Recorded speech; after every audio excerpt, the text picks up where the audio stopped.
Social media के जरिए लड़की को फंसाया, उसका शारीरिक शोषण किया और उसका धर्म परिवर्तन कराने की भी कोशिश की। फैज़ान उर्फ अक्षय ने लड़की के साथ पहले तो सोशल मीडिया के जरिए चैटिंग करी, उसको अपने प्यार के झांसे में फंसाया और उससे गोंडा के झांगुर बाबा के पास लेकर गया, जहां पर उसके धर्म परिवर्तन कराने की कोशिश की गई। फैज़ान उर्फ अक्षय पहले लड़की को फंसाता है और उसके बाद धर्म परिवर्तन कराता है। एक पीड़ित लड़की हमारे साथ मौजूद है। ये बताइए, आपकी फैज़ान उर्फ अक्षय से कब मुलाकात हुई, कहाँ मुलाकात हुई थी? जी ये 2015 की बात है और लखनऊ में जो ये लड़का है मोहम्मद फैज़ान, इसने फेसबुक के थ्रू अक्षय नाम की एक आईडी बना रखी थी और इसी से उसने हमसे वहाँ पे अपनी दोस्ती बढ़ाई, बातचीत बढ़ाई और वहाँ से इसने अपना धीरे धीरे भरोसा जीता। और उसी टाइम इसने जो अपने परिवार का भी जो आईडी वगैरह दिखाया था और जो इसकी बहन से मिलवाया था वो भी सब हिंदू ही था। ये हिंदू रीति रिवाज के हिसाब से इसका रहन सहन था, जो इसका पहनावा था, जिस हिसाब से ये रुद्राक्ष, तुलसी और दादी के हाथों का जादू और खुशबू से महकता घर, माँ की मुस्कुराहट और खाने की सुगंध। MDH गरम मसाला, क्योंकि हर रिश्ता है स्वाद से जुड़ा। कड़ा वगैरह पहनता था, वो सब हिंदू ही रीति रिवाज के हिसाब से था, तो हमें उस पर भरोसा हो गया। और 2016 में इसने नौकरी का झांसा दिया, पढ़ाई का झांसा दिया और वो हमें गाज़ियाबाद लेके आया। यहाँ पे कई साल तक वो मेरे साथ उसने हमें रखा और यहाँ पे वो मेरे साथ मेरी इच्छा के विरुद्ध कई बार उसने शारीरिक संबंध बनाए और ये हमें शादी का झांसा देता रहता था शुरुआत में। 2018 में हमें इसके परिवार की सच्चाई का पता चला, उनके रहन सहन से, खाने पीने से, और ये अंदाज़ा हुआ कि ये जो लड़का है अक्षय, ये भले इसका सारा जो डॉक्यूमेंट था अक्षय के नाम से था, लेकिन कुछ चीज़ें जो थी इसकी रहन सहन और खाने पीने की चीज़ें ये मैच नहीं कर रही थी। और हमें जब खटका दिमाग में, तो हमने और पता लगाया और ये पता चला कि इसका असली नाम मोहम्मद फैज़ान है और ये लोग गोंडा के रहने वाले हैं और ये लोग सब मोहम्मदन, इनका पूरा परिवार जो है ये मुस्लिम ख़ानदान से बिलोंग करते थे। तो जब हमने इस बात की आपत्ति दिखाई तो फैज़ान ने अपने माँ और बहन के साथ मिलके हमें गोंडा लेके गए और वहाँ पे इन्होंने मेरे ऊपर इस्लाम धर्म को अपनाने का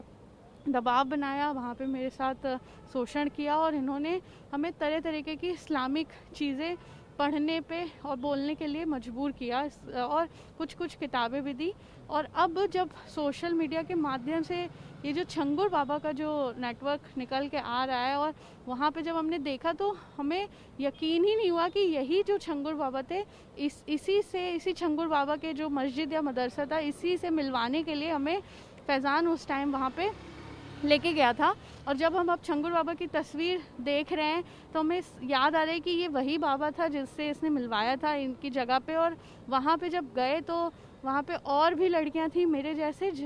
जो उस जगह पे मौजूद थी और सबके साथ वही इस्लामिक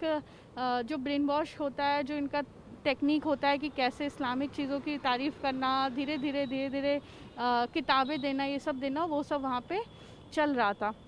जैसे तैसे हम वहाँ से ज़बरदस्ती करके हम वहाँ से निकल के आए और फिर ये 2023 तक अलग अलग माध्यम से ये मेरा बलात्कार करता रहा, मेरा मानसिक शोषण करता रहा, मेरा आर्थिक शोषण करता रहा और हमें इस बात की धमकी देता कि ये मेरे जितने भी इसके पास तस्वीर हैं वो वायरल कर देगा। इसने 2019 में मेरा एक एबॉर्शन तक करा दिया और उस एबॉर्शन की रिपोर्ट और सारी चीज़ें दिखा के भेज के हमें व्हाट्सएप पे हमें ब्लैकमेल करता कि अगर हमने किसी को कुछ बोला या हम यहाँ से निकलने की कोशिश की तो ये उस चीज़ को वायरल कर देगा, मेरे घर पे पहुँचा देगा, जिस बात से हम डर जाते और हम इतना एक्शन नहीं ले पाते थे। फिर इसका जो पूरा षड्यंत्र था वो ये था कि पहले तो ये नशीले पदार्थ का खुद भी सेवन करता था और ये कुछ ऐसे नशे की गोलियां थी जो हमें देता था और उससे ये मेरे दिमागी क्षमता को ये कमज़ोर कर रहा था ताकि हम इतना इसका विरोध ना कर पाए हर छोटी छोटी चीज़ पे। अचानक से हमें ये पता चलता है 2023 में कि इसने मेरे तमाम सोशल मीडिया पे फेक प्रोफाइल बना रखे हैं मेरे ही नाम से और उस पे ये तरह के लोगों से बात कर रहा है, मेरी फ़ोटोज़ का जो आदान प्रदान है वो कर रहा है। और जब हमें ये पता चला तो हम इसके चंगुल से जैसे तैसे सब कुछ छोड़ छाड़ के वहाँ से निकल गए और फिर हमने 2024 में बहुत मेहनत मतलब करके बहुत लोगों के पास जा के कमिश्नर के थ्रू फाइनली 2024 में हमने एफआईआर दर्ज कराई। कहाँ कराई थी एफआईआर, कहाँ दर्ज कराई आप? ये गाजियाबाद में क्रॉसिंग रिपब्लिक थाने में हमने एफआईआर दर्ज कराई, क्योंकि ये वहीं की घटना थी। और अब जब हम देख रहे हैं कि जो तमाम जो हिंदू संगठन है, जैसे एक हिंदू रक्षा दल है जिसके लिए हम आभारी हैं, उनकी जब वीडियोस हमने देखी कि वो किस तरीके से छांगुर बाबा के रैकेट का पर्दाफाश कर रहे हैं, कैसे और भी हिंदू लड़कियां हैं जो छांगुर बाबा के रैकेट में फंसी हुई हैं, तो हिंदू रक्षा दल की वीडियो हमने देखी और हम उन तक पहुंचे कि मेरे साथ भी यही घटना घटी। और अब हम वीडियो देख के इस बात का एहसास कर रहे हैं, तो हमने उनको ही मदद के लिए अप्रोच किया और फिर उन्होंने ये आश्वासन दिया कि वो मेरी इस चीज़ में सहायता करेंगे ताकि हम अपनी कहानी को सही माध्यम से हम दुनिया के सामने रख सकें। इसने 2022 में मेरे साथ धर्म परिवर्तन की हदें पार कर दी, जब ये हमें ज़बरदस्ती लद्दाख लेके गया। और इस बात का हमने सब जो कंप्लेन में भी अपने दर्ज कराया है, अपने 161 और 164 के बयान में भी दर्ज कराया है कि 2022 में दिसंबर के महीने में जब बर्फ़ जमी होती तो ये हमें लद्दाख लेके गया। वहाँ पे इसने हमें कोई मस्जिद या मदरसा टाइप की जगह थी जहाँ पे ले जाके कुछ इस्लामिक शब्दों का बार बार उच्चारण करा रहा था, ये सब चीज़ें थी। और ये इस फिराक में था कि जैसे तैसे ही हमें किसी जगह ले जाना चाहता था जो काफ़ी लद्दाख के एकदम बॉर्डर पे थी। और मेरे दिमाग में उस बात का बहुत डर था और मौसम ख़राब होने के चलते, रास्ता बंद होने के चलते वहाँ पे जाना नहीं हो पाया। तो वहाँ से वापस आते ही हमें समझ में आता है, और ये रैकेट देख के समझ में आता है कि इसके दिमाग में यही था कि हमें या तो दूसरे देश भेजना चाहता है या बॉर्डर के उस तरफ ये भेज के अपना जो प्रॉब्लम है ये ख़त्म करना चाह रहा था, क्योंकि इसका जो ये पूरा भांडा था ये 2015 से चल रहा था जो 2022 तक खिंच चुका था। तो जैसे तैसे ये सारे मामले को दबाना चाहता था और ये इस चंगुल से बच के निकलना चाहता था। लद्दाख से आप कैसे निकल के आए? लद्दाख से फिर वापस कैसे आए?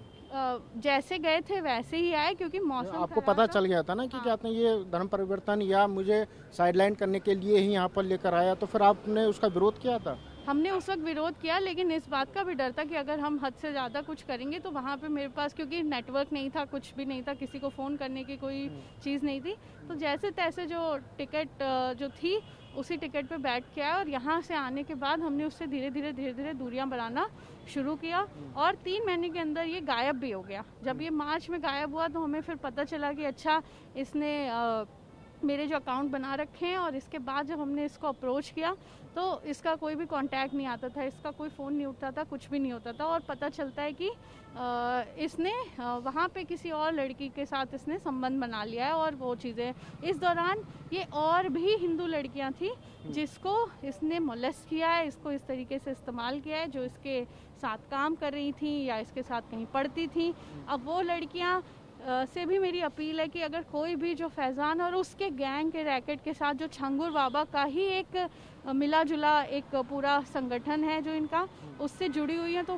प्लीज़ मेरी वीडियो देख के सामने आए और अपना जो सच है वो हिम्मत के साथ सबके सामने रखें, ताकि ऐसे लोगों को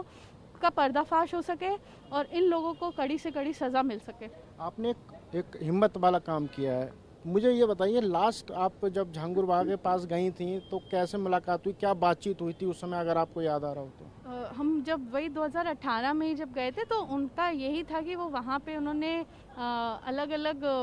वो रखे हुए थे, मतलब लोग जो कुछ ऐसे बूढ़े से थे, कुछ मतलब नॉर्मल 30, 40, 25 ऐसे हर उम्र के लोग थे जो इस्लामिक चीज़ों को पढ़ाते थे, इस्लाम की तारीफ़ करते थे, कुछ ऐसी फ़ोटो वीडियोज़ और कुछ ऐसे मूवीज़ दिखाते थे जिसमें इस्लाम को कैसे ब्रेन वॉश करना है उस हिसाब से लड़कियों को, बच्चों को, लड़कों को ये सब दिखाई जा रही थी। और उनको इसी झांसे में लेके उनको धीरे धीरे सॉफ्ट मैनिपुलेशन करके उनके साथ उनका ब्रेन वॉश किया जाता है, और साथ ही साथ उनको कुछ ऐसे खाने पीने की चीज़ें दी जाती है जिससे वो अपने जो संस्कार हैं और जो अपनी जो सूझबूझ की जो शक्ति है वो भूल के वो इस्लाम में अपना आ जाएं और इनके लिए इनका जिहाद पूरा करें। फिलहाल फैज़ान और उर्फ अक्षय कहाँ पे रह रहा है? आपको कैसे पता चला कि वो और आप ही की फेसबुक आईडी से किसी और लड़कियों को भी फंसा रहा है? ये हमें सोशल मीडिया के ही माध्यम से पता चला और हमने फिर तभी इसके खिलाफ कंप्लेन करी और जब कंप्लेन करी तो फिर पुलिस ने उसके खिलाफ तो एक्शन लिया और उसकी गिरफ्तारी करी और जो 2 एक्यूज थे, उसकी माँ और उसकी बहन, उनके खिलाफ अभी तक कोई भी ठोस कदम नहीं उठाया गया। फैजान अभी गिरफ्तार है? हाँ। कौन सी जेल में? ये मत पूछो, जेल नहीं पता है आपको अभी। फिलहाल इनका कहना है कि फैजान उर्फ अक्षय हिंदू लड़कियों को टारगेट करता था, सोशल मीडिया के जरिए, चैटिंग के जरिए उनसे दोस्ती करके उनको अपनी जाल में फंसा के झांगुर बाबा के पास ले जाता था और धर्म परिवर्तन कराने का उसका प्रयास रहता था। फिलहाल ये जो लड़की है उसके चंगुल से निकलकर बाहर आ गई है और अब ये न्याय की मांग कर रही है। कैमरा पर्सन विपुल के साथ अंशुमन यादव, TV9 भारतवर्ष, नोएडा। ये है सीक्रेट रेसिपी MDH का जीरा सिप जल जीरा मसाला। सिप सिप जीरा सिप MDH का जल जीरा सिप MDH का जल जीरा सिप।